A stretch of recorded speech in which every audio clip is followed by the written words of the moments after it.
Hello मेरे प्यारे दोस्तों, मैं श्री राम स्वागत करता हूं आप सभी को अपने प्यारे से चैनल जेनजी आईआईटीएन पे। आज मैं आपके लिए स्टैटिस्टिक्स एंड कंप्यूटेशनल थिंकिंग के वीक 9 का ग्रेड असाइनमेंट लेकर आ चुका हूं। बाकी के सब्जेक्ट भी जल्द ही इसके आधा घंटा के अंदर मैं वीडियो अपलोड करने वाला हूं, तो आशा करूंगा वीडियो आपके लिए हेल्पफुल होगा। मैं इस फ्राइडे सैटरडे से अपने चैनल पे फिर से रेगुलर होने वाला हूं। सबसे पहले मैं कंटिन्यूटी एंड लिमिट के डिटेल वीडियो लेकर आने वाला हूं, क्योंकि वो चैप्टर सबसे इंपॉर्टेंट है मैथमेटिक्स के लिए। फिर मैं कंप्यूटेशनल थिंकिंग के रिवीजन लेक्चर्स लेके आऊँगा और then we will move on statistics. तो मैंने आपको वादा किया है कि इन टर्म के लिए मैं आपके साथ जुड़ा रहूँगा, तो सारे के सारे रिसोर्सेज इन टर्म के लिए जो होंगे वो हमारे चैनल पे आपके साथ मिल जाएंगे। तो हमारे चैनल को सब्सक्राइब जरूर कर लीजिएगा। अगर मैं बात करता हूँ स्टैटिस्टिक्स फॉर डाटा साइंस की, तो वीक 9 का ग्रेड असाइनमेंट ये रहा आपके पास, और आप इसको इस तरह से सॉल्व कर सकते हैं कि आपको जो है प्रोसीजर यही फॉलो करना है। आपके वैल्यूज़ अलग हो सकते हैं, तो आप एक ये कर सकते हो कि जो k का वैल्यू होगा आपको इस तरह से याद कर लेना है, m-n² होने वाला है। तो फिर आप m एंड n के डिफरेंट वैल्यूज़ को लेकर इसको सॉल्व कर सकते हो। Bye the way it's very easy कि डिस्क्रीट रैंडम वेरिएबल x पे बात किया गया और कम्युलेटिव डिस्ट्रीब्यूशन फंक्शन कहीं ना कहीं आपको डिफाइन किया गया है। And then find the value of k आपसे पूछा जा रहा है। सेकंड क्वेश्चन में कहीं ना कहीं आपसे ये पूछा रहा है, what is the probability that x takes a value less than b। तो आपको मैं बता दूं कि जब भी प्रोबेबिलिटी का क्वेश्चन आ जाए तो सबसे पहले आप इवेंट डिफाइन करेंगे। उसके बाद इवेंट डिफाइन करने के बाद आप अगर चेक कर सकते हैं कि अगर हम सेट का वेन डायग्राम यूज़ करके कुछ और इवेंट्स को डिफाइन कर सकते हैं या नहीं उस क्वेश्चन में। उसके बाद आपको क्या करना है, then you have to come on the 3 types of conditional, अगर इसमें प्रोबेबिलिटी लग रहा है कि नहीं।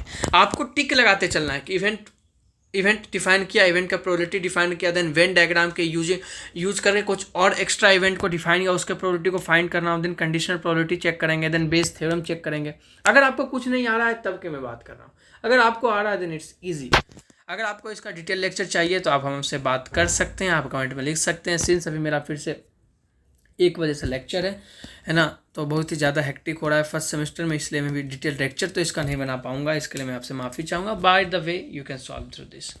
अब ice coin with the probability of heads 0.75 is toss 3 times. तो यहाँ पर 3 टाइम बताया गया। तो सबसे पहले जब भी आपको कॉइन या डाइस आप टॉस कर रहे हैं, तो आपको सबसे पहला जो मोटिव होना चाहिए वो क्या होगा कि हम सबसे पहले पॉसिबल आउटकम्स सारे के सारे इवेंट्स लिखने वाले हैं कि नहीं। सारे के सारे इवेंट्स को डिफाइन करके एक हम सैम्पल स्पेस लिखने वाले हैं कि ये जो इवेंट हो रहा है उसमें कितने टोटल पॉसिबल आउटकम संभव है। Then we have Naina has n music session in a week. उसके बाद आप इसको डिफाइन कर सकते हो। एक बार आपने आउटकम्स लिख दिया डाइस एंड कॉइन वाले क्वेश्चंस में, आप करेक्टली अगर आउटकम्स लिख पा रहे हैं then it's just a word problem question. बस आप क्वेश्चन को फॉलो कीजिए, apply the formula, get your answer. Suppose 1 week is randomly selected, what is the probability that the random variable x takes the values at most n-1। या now think कि ये question जो ये सबसे अलग question है। ये जो क्वेश्चन है ना, ये बाकी के 10 क्वेश्चन से सबसे अलग है थोड़ा सा, क्योंकि कहीं ना कहीं यहाँ पे आपको थोड़ा सा टफ कॉम्प्लिकेटेड कैलकुलेशन की तरफ लेकर गया है। मतलब लॉजिकल है। अगर आप लॉजिक उस तरह का बिल्ड नहीं कर पाएंगे तो मैं सोच रहा हूँ कि इसका एक डिटेल वीडियो बना दूँ। ऐसे मैं ट्राई करता हूँ अभी इसको सॉल्व करने के लिए, अगर जल्दी हो जाए तो। Neena has n music session in a week, she attends the session n days a week x% of the time. Okay listen, सबसे पहले आपको हर छोटे से छोटे की तरफ बढ़ना है कि she attends the session n days a week x% of the time, n-1 days y% of the time, 1 days z% of the time and no days p% of the time. यानी कि n म्यूजिक सेशन उसने किया। Okay n music session उसने किया। उसके बाद आपसे ये बता रहा है कि n सेशन से टोटल n सेशन एक वीक में लिया, उसमें से n डेज अ वीक, एक वीक में जो n डेज है उसने x% टाइम को दिया है, यानी x% अटेंड किया।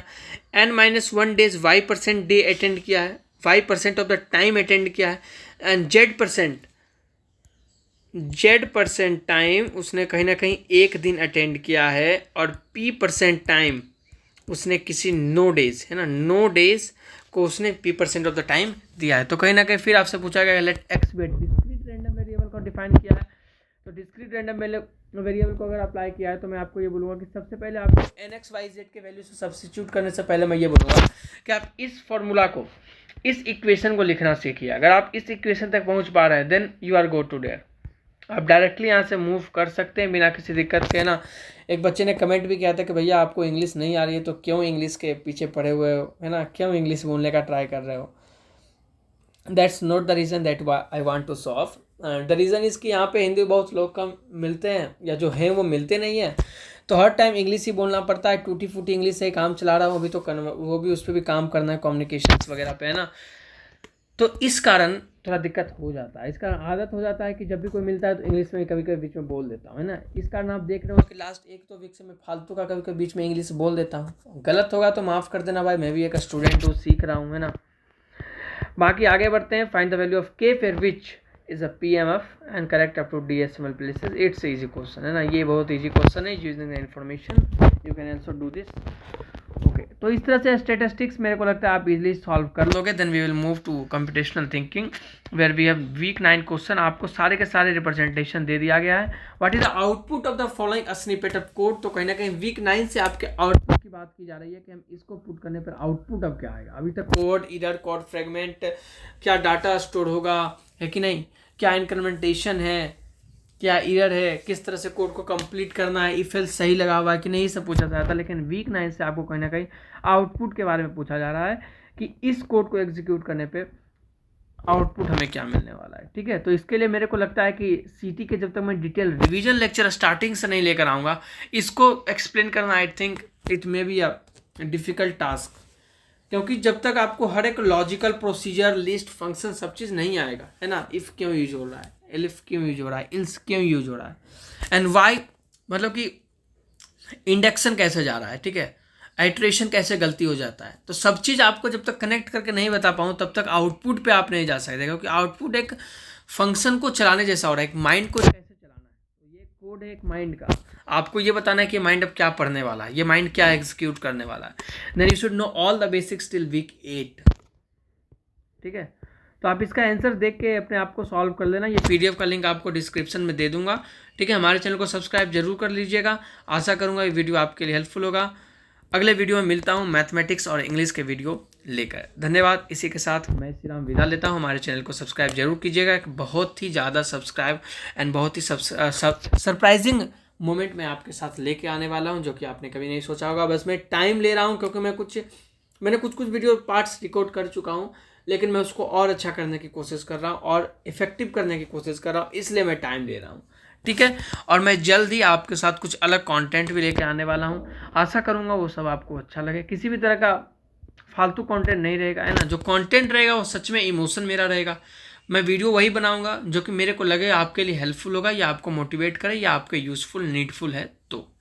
तो इसी के साथ मैं श्री राम विदा लेता हूँ। Stay happy, be prepared for the interim because that will have the most weightage of your term 1 CGPA। तो उसके लिए सबसे ज़रूरी है कि आप अभी से टाइम देना स्टार्ट कर दीजिए। अगर आप स्टैंड अलोन डिग्री को कर रहे हैं तो आपको देना चाहिए यार, आप कहाँ टाइम वेस्ट कर रहे हो, है ना। और अगर आप ऑफलाइन कर रहे हैं तो ट्राई टू क्या बोलते हैं, टाइम निकालने का कोशिश कीजिए। सैटरडे, संडे, वीकेंड डेज के दिन है, दैट्स ओनली द ऑप्शन। मेरे पास भी सिर्फ संडे बचता है अभी IIT मद्रास के कोर्स को पढ़ने के लिए।